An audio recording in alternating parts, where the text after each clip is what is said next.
खबर रामपुर से है। आजम खान, अब्दुल्ला आजम और पत्नी तंजीम फातिमा पर आरोप तय हो गए हैं और 2 जन्म प्रमाण पत्र के मामले में एमपी एमएलए कोर्ट में आरोप तय हुए हैं। भाजपा नेता आकाश सक्सेना की शिकायत पर यह मुकदमा दर्ज हुआ है। कम नहीं हो रही हैं आजम परिवार की मुश्किलें। धारा 420, 467, 468, 471 और 120B के तहत मुकदमा दर्ज है। आजम खान और अब्दुल्ला आजम पर वीडियो कॉन्फ्रेंसिंग के माध्यम से चार्ज फ्रेम हो गया है। तंजीम फातिमा पहुंची है कोर्ट और चार्ज साइन किए हैं। तो इस मामले में वादी आकाश सक्सेना के बयानों के लिए कोर्ट ने 26 तारीख की मुकर्रर की है। उबैदुर रहमान हमारे साथ जुड़ गए हैं। उबैदुर रहमान, क्या अपडेट है इस पूरे मामले में और कौन कौन सी महत्वपूर्ण धाराएं तय की गई हैं?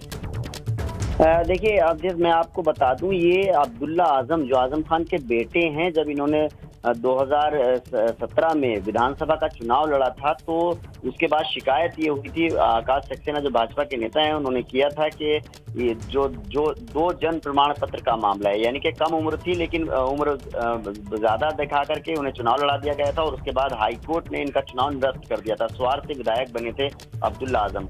सबसे गंभीर मामला यही है। आजम खान, उनकी पत्नी और अब्दुल्ला आजम पर जो 420 का केस है, कि फर्जी दस्तावेज तैयार करके और उसका इस्तेमाल करना, उसके बाद उसके पासपोर्ट बनवा लेना उस आधार पर और पैन कार्ड बनवा लेना अब्दुल्ला आजम का। तो जो दोनों माता पिता भी आरोपी हैं और बेटा भी इसमें आरोपी है। ये सबसे गंभीर मामला है आजम खान के परिवार पर, जो फोर्जरी का है, 420 का है। और इसमें आज जो है कोर्ट ने जो चार्ज फ्रेम किए हैं और अब अगली तारीख 26 अगस्त इसमें सुनवाई के लिए लगी है। जो अब्दुल्ला आजम हैं और आजम खान हैं, उनको दोनों को वीडियो कॉन्फ्रेंसिंग के जरिए जोड़ा गया था और जो आजम खान की पत्नी हैं तंजीम फातिमा, जो रामपुर से समाजवादी पार्टी की विधायक भी हैं, अब वो फिजिकली हाजिर हुई कोर्ट में और उनके मौजूद। बिल्कुल, तो मुश्किलें बढ़ी हैं, चार्ज फ्रेम हो गए। शुक्रिया उबैदुर रहमान आपका जानकारी के लिए। और बड़ी खबर प्रयागराज से भी है। मंदिर और ज्ञानवापी मामले में बड़ी खबर है। इलाहाबाद हाईकोर्ट में मामले की सुनवाई हुई। मंदिर पक्ष ने सुन्नी सेंट्रल वक्फ बोर्ड के दावों पर आपत्ति की है। कोर्ट ने आपत्ति पर सुन्नी सेंट्रल वक्फ बोर्ड से जवाब मांगा है। केंद्र और प्रदेश सरकार और एएसआई को 3 हफ्ते का समय दिया गया है।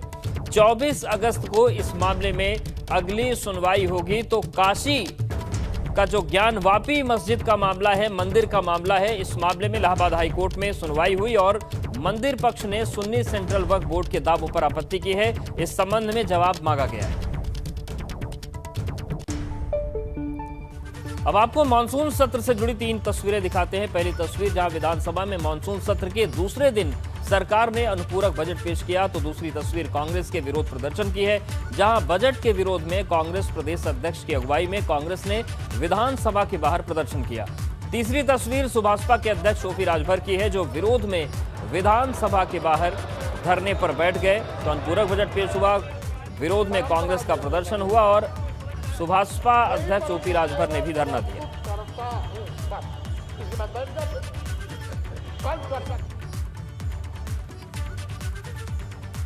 मानसून सत्र के दूसरे दिन विधानसभा में अनुपूरक बजट पेश हुआ। वित्त मंत्री सुरेश खन्ना ने सदन में 7,301 करोड़ से ज्यादा का बजट पेश किया। इस दौरान सुरेश खन्ना ने कहा कि 4 साल में पब्लिक परसेप्शन बदला है। साथ ही उन्होंने कहा कि अनुपूरक बजट से सरकार की विकास योजनाओं को आगे बढ़ाया जाएगा। योगी सरकार ने युवाओं को रोजगार देने के लिए 3,000 करोड़ रुपए की व्यवस्था की है। वित्त मंत्री सुरेश खन्ना ने कहा कि अनुपूरक बजट में प्रदेश के युवाओं को डिजिटली सक्षम बनाने के लिए कोष की स्थापना की खातिर 3,000 करोड़ रुपए का आवंटन किया गया है। अनुपूरक बजट के जरिए सूबे की योगी सरकार ने बुंदेलखंड एक्सप्रेसवे के लिए 100 करोड़ रुपए की अतिरिक्त व्यवस्था की है। बलिया लिंक एक्सप्रेसवे के लिए 50 करोड़ का आवंटन किया गया है। गन्ना किसानों का भुगतान और अधिवक्ताओं के लिए सामाजिक सुरक्षा निधि का बजट में प्रावधान है। अंबेडकर स्मारक के लिए भी बजट है। योगी सरकार ने राजधानी लखनऊ में बनने वाले अंबेडकर स्मारक और सांस्कृतिक केंद्र के निर्माण के लिए 50 करोड़ का बजट रखा है। अयोध्या में पार्किंग की व्यवस्था और बेसिक इंफ्रास्ट्रक्चर के लिए 209 करोड़ के बजट का प्रावधान हुआ है। सूबे की विद्युत व्यवस्था में सुधार के लिए भी संसाधनों का इंतजाम हुआ है और उदय योजना के तहत विद्युत वितरण कंपनियों की हानियों की भरपाई के लिए योगी सरकार ने 1500 करोड़ रुपए की व्यवस्था की है।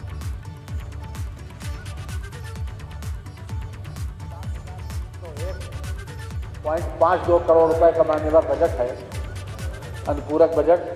ये हमारा जो 5,50,000 करोड़ रुपए का जो एनुअल बजट था उसका 1.33% है मानवर मात्र, बहुत ही छोटा अनुपूरक बजट है। और खास तौर से इसमें फोकस उन बातों पर किया गया है कि जो अत्यंत जन कल्याणकारी हैं या किसी योजना को पूरा करने के लिए है, और कुछ मान्यवर ऐसी नई मांगे भी हैं मान्यवर इसमें, खास तौर से युवाओं के लिए रोजगार के अवसर सृजन करने के लिए विशेष रूप से 3,000 करोड़ रुपए की व्यवस्था की गई है। गन्ने का भुगतान, अधिवक्ताओं के लिए सामाजिक सुरक्षा की निधि, अंबेडकर स्मारक तथा सांस्कृतिक केंद्र का निर्माण, आंगनबाड़ी, आशा वर्कर तथा चौकीदारों के लिए मानदेय में वृद्धि, विद्युत व्यवस्था में सुधार, गोवंश का रखरखाव और अयोध्या में एमिनिटीज और पार्किंग की व्यवस्था, और साथ साथ मान्यवर बेसिक इंफ्रास्ट्रक्चर में इजाफा। पूरे उत्तर प्रदेश में भाजपा का जन आशीर्वाद यात्रा जारी। इसी कड़ी में आज फिरोजाबाद में एसपी बघेल, बाराबंकी में कौशल किशोर, महोबा में भानु प्रताप वर्मा और गाजियाबाद में बीएल वर्मा और वीके सिंह ने जन आशीर्वाद यात्रा निकाली। तो यात्राओं का दौर चल रहा है। फिरोजाबाद की तस्वीर है आपके सामने, बाराबंकी, महोबा और गाजियाबाद।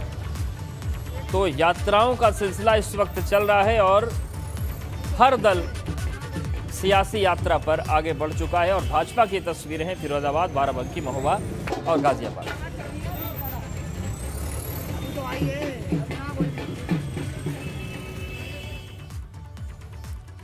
फिरोजाबाद में जन आशीर्वाद यात्रा में मौजूद केंद्रीय मंत्री एसपी सिंह बघेल से एबीपी गंगा संवाददाता ने बात की। उन्होंने फिरोजाबाद का नाम बदलने की कवायद को लेकर भी बयान दिया। फिरोजाबाद में न्याय और कानून के राज्य मंत्री भारत सरकार के एसपी सिंह बघेल पहुंच चुके हैं, उनसे बात करेंगे। सर, क्या है यात्रा में कितना आशीर्वाद जनता का आपको मिल सकता है? लोकसभा और राज्यसभा की एक परंपरा रही है कि जब भी किसी प्रधानमंत्री ने मंत्रिमंडल का विस्तार किया है तो सदन के पहले दिन लोकसभा और राज्यसभा में प्रधानमंत्री अपने मंत्रियों का परिचय कराते हैं। संपूर्ण विपक्ष ने पूरा उद्यम करके लोकसभा और राज्यसभा में प्रधानमंत्री जी को अपने मंत्रियों का परिचय नहीं कराने दिया। मुझे लगता है उसके पीछे उनकी ये मंशा रही होगी कि प्रधानमंत्री ने जो एक मंत्रिपरिषद का खूबसूरत गुलदस्ता दिया है जिसमें 27 ओबीसी के मिनिस्टर हैं, जिसमें 11 महिलाएं हैं। अपहरण बंद हो गए हैं, बैंक लॉटरी बंद हो गई है।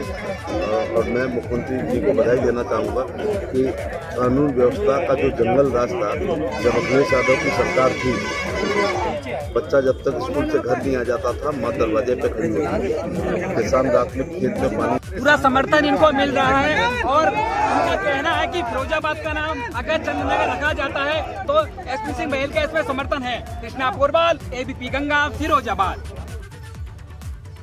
भाजपा की जन आशीर्वाद यात्रा बाराबंकी के देवा विकासखंड पहुंची, जहां पर सांसद कौशल किशोर सहित भाजपा के कई बड़े नेताओं ने स्वागत किया। जिले में आशीर्वाद यात्रा का आज दूसरा दिन था। सीतापुर जाते समय रास्ते में जगह जगह जन आशीर्वाद यात्रा का स्वागत किया गया और इस दौरान देवा ब्लॉक प्रमुख ने छपरा स्कूल में स्वागत समारोह का आयोजन किया था।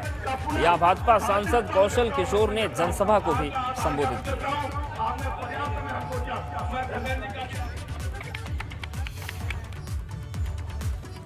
उधर मिर्जापुर में बसपा की तरफ से विचार गोष्ठी कार्यक्रम का आयोजन हुआ, जिसमें बसपा के राष्ट्रीय महासचिव सतीश चंद्र मिश्रा ने भी शिरकत की। साथ ही उन्होंने 2022 में ब्राह्मण समाज के समर्थ के साथ सरकार बनाने का दावा किया और कहा कि मायावती मुख्यमंत्री बने। पूरे उत्तर प्रदेश का ब्राह्मण समाज इस समय बहुत ही ज़्यादा परेशान है, दुखी है, उत्तेजित है। जो सरकार इस समय चल रही है, जिस तरीके से उनके ऊपर प्रहार हो रहे हैं, अत्याचार हो रहे हैं, उनको दबाने, डराने, धमकाने की कोशिशें हो रही हैं, तो ब्राह्मण समाज अब उनको जवाब देना चाहता है। और अब बात तालिबान पर यूपी में बज रही सियासी ताल की। एक तरफ अफगानिस्तान में मचे संघर्ष के बीच वहां फंसे भारत के लोग वतन वापसी कर रहे हैं, तो दूसरी तरफ इसे लेकर यूपी में सियासत चल रही है और इस सियासत के कर्ता धर्ताओं के चेहरे सामने आ गए। वो नाम है संभल के सपा सांसद शफीकुर रहमान बर्क और all India Muslim personal law board के सदस्य सज्जाद नोमानी। इन दोनों ने अफगानिस्तान में तालिबान के कब्जे का समर्थन किया। बर्क ने तो तालिबान को ताकत तक कह दिया। वहीं AIMPLV के सदस्य सज्जाद नोमानी ने भी तालिबान के हौसले को सलाम किया है।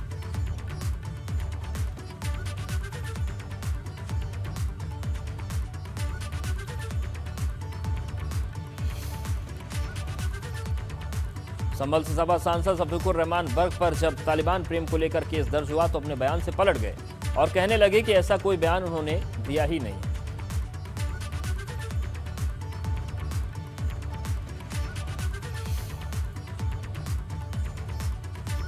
देखते हैं कि हमारा देश जब अंग्रेजों के कब्जे में तो सारा हिंदुस्तान आज़ादी के लिए लड़ रहा था।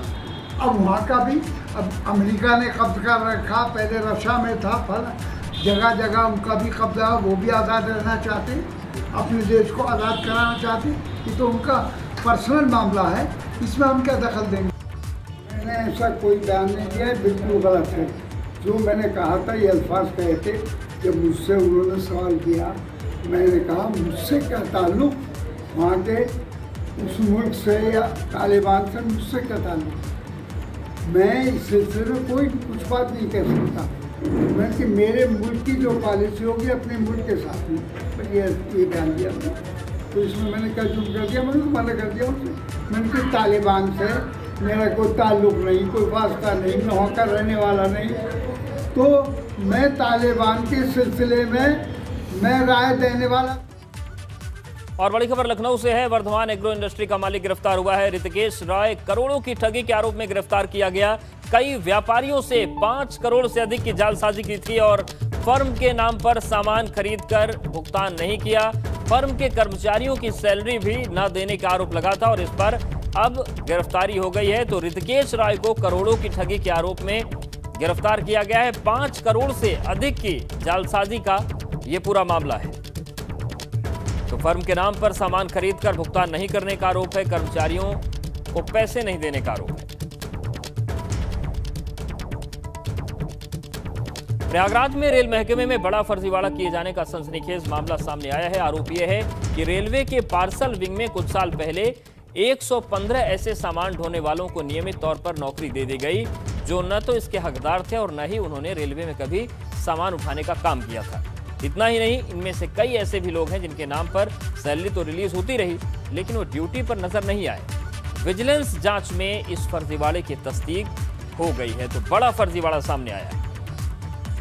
115 लोगों का मामला रेलवे का ऐसा है कि जिनको दशक पहले जो है उनको रेगुलर किया गया और उनकी बाकायदा रेलवे से उनकी सैलरी जा रही है, लेकिन उन 115 लोगों का आज तक पता नहीं है कि वो लोग कौन लोग थे। रेलवे के किन अधिकारियों ने अपने रिश्तेदारों को, अपने भाई भतीजों को किस तरह से फर्जीवाड़ा करके उनको जो है नियमित किया था। तो रेलवे से आज तक तनख्वाह जा रही, लेकिन उस पर कई बार बवाल उठा, मामला उठा और उसके बाद उसमें विजिलेंस इंक्वायरी भी की गई। विजिलेंस इंक्वायरी में पाया गया कि 115 लोगों की जो है गलत तरीके से नियमित किया गया था और उनकी तनख्वाह जो है रेलवे से जा रही है, लेकिन आज तक जो है वो कार्रवाई के नाम पर एकदम मामला शून्य था। अव्वल तो चला है कि 115 लोगों के रेगुलराइजेशन का कोई हाई कोर्ट का आदेश है। तो पहले तो मैं ये क्लियर कर देता हूँ कि हमारे पास ऐसा कोई भी माननीय हाई कोर्ट का आदेश नहीं है कि 115 लोगों को रेगुलराइज करा जाए एज़ पर आवर रिकॉर्ड्स। इसमें हम लोगों ने अपना काउंटर एफिडेविट तैयार कर लिया है। 3 अगस्त को ऑनरेबल हाई कोर्ट में इसकी डेट फिक्स है, उसमें हम अपना काउंटर एफिडेविट दाखिल करने वाले हैं। चलिए अब आपको दिखाते हैं बाढ़ की 3 तस्वीरें। यूपी के पूर्वांचल के कई जिले बाढ़ की चपेट में हैं। तस्वीरें आपके सामने हैं। पहली तस्वीर बलरामपुर से है जहां पर बाढ़ प्रभावित इलाकों का प्रशासन ने निरीक्षण किया। दूसरी तस्वीर सिद्धार्थनगर से है जहां पर बाढ़ से कई लोगों पर मुसीबत आ गई है। तीसरी तस्वीर गोरखपुर से है, यहाँ पर नदियां उफान पर हैं और रिहायशी इलाकों में जो बाढ़ का पानी है वो घुस चुका है और मुश्किलें लोगों की बढ़ गई हैं।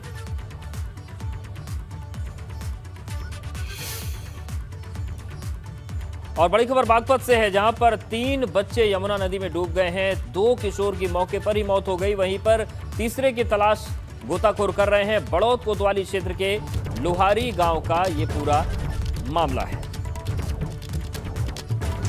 तो बागपत में 3 किशोर यमुना नदी में डूबे हैं। 2 किशोर की मौत हो गई, लेकिन अभी तीसरा जो बच्चा है उसकी तलाश चल रही है। अभी उसका कुछ पता नहीं चल रहा है, गोताखोर उसे तलाश रहे हैं। बड़ौद कोतवाली क्षेत्र के लुहारी गांव का ये पूरा मामला है, जहां पर ये दर्दनाक हादसा हुआ है। 2 बच्चों की मौत हो गई, जबकि तीसरे की तलाश अभी जारी है।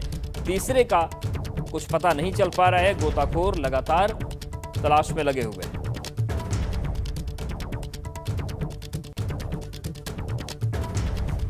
ताज के चाहने वालों के लिए अब अच्छी खबर है। अब चांदनी रात में ताज का दीदार हो सकेगा। कोरोना की पहली लहर के दरमियान 17 मार्च 2020 को ताजमहल को बंद किया गया था। तब से ताजमहल में रात में देखने के लिए बंद है।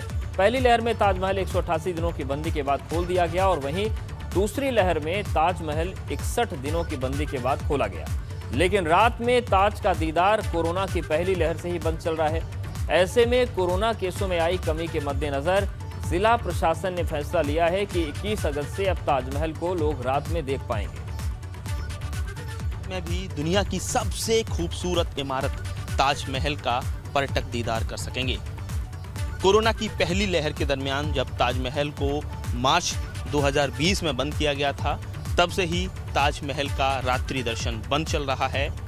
पहली लहर में कोरोना की वजह से ताजमहल 188 दिन, दूसरी लहर में 61 दिन बंद रहा, लेकिन उसके बाद ताजमहल को खोला गया। लेकिन जो रात्रि दर्शन है उसको प्रशासन ने अनुमति नहीं दी थी और ऐसे में अब जाकर जब कोरोना के केसेस ना के बराबर हो गए हैं तो जिला प्रशासन ने पूर्णमासी के दिन, उससे 2 दिन और 2 दिन बाद 5 दिनों के लिए जो रात्रि दर्शन 2020 मार्च से पहले होता रहा है